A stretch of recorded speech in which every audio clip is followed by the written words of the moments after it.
உங்கள் மாமியார் அவங்க பையன் ரொம்ப நல்லவர் மாதிரியும் நீங்கள் தான் வந்து அவங்க பையனை பிரிச்சுட்ட மாதிரியும் நினச்சிட்டு இருப்பாங்க. இதனால் அவங்க என்ன பண்ணுறாங்கன்னா, இந்த கணவரோட ஃபேமிலியில் இருக்க எல்லார்கிட்டேயும் நம்மளை ஒரு வில்லி மாதிரியே க்ரியேட் பண்ணிடுறாங்க. இவங்க தான் ஒரு குடும்பத்துக்குள்ளே ஃபஸ்ட்டு ஒரு பகையையே உருவாக்குறாங்க. அது கடைசி வரைக்கும் அந்த பகை மாறவே போகிறதில்ல. இதுலேயும் சில மாமியார்லாம் மருமக கொஞ்சம் அழகாக நீட்டாக ட்ரெஸ் பண்ணி கொஞ்சம் பவுட்ரு போட்டால் கூட எங்கே நம்ம பையனை மயக்கிடுவாளோன்னு பயப்படுறாங்க.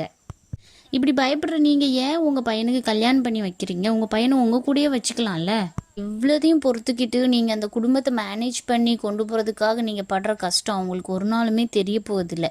இதையும் விட மிச்சமாக இன்னும் சில வீடுகள் என்ன பண்ணுறாங்கன்னா, ஒருவேளை அந்த பையன் வெளியூரில் வேலை பார்த்துட்டு இருந்தான்னா, அவள் இங்கே இருக்கட்டுமே, நீ வேணால் போயிட்டு வாயேன்னு பையனோட வாழ்க்கையை பிரித்து வைக்க கூட தயாராக இருக்கிறாங்க. இதெல்லாம் புரிஞ்சுக்கிட்டு நீங்கள் லீட் எடுக்கும்போது என்ன சொல்லுவாங்கன்னா, இவ குடும்பத்தை பிரிச்சுட்டான்னு சொல்லுவாங்க. அவங்க பாட்டுக்கு சொல்லட்டும், இவங்களால முடிஞ்சது குடும்பத்தை பிரிக்கிறது மட்டும்தான்.